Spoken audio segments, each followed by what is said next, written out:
the future of discrete hair transplantation gains global momentum. The advanced long FUE hair transplant technique is gaining global traction, with MedArt Hair in Istanbul pioneering this approach.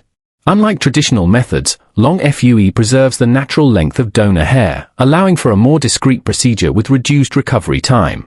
This technique is particularly beneficial for professionals and public figures who wish to avoid visible signs of surgery.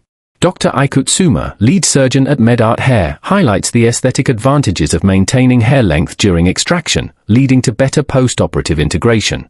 The method is especially useful for women and individuals with curly or coarse hair, expanding the range of eligible patients. With the hair restoration industry projected to reach $12 billion by 2026, Turkey remains a leading destination for medical tourism. Industry analysts predict that minimally detectable transplant methods like long FUE will reshape patient expectations, prioritizing natural appearance and faster recovery.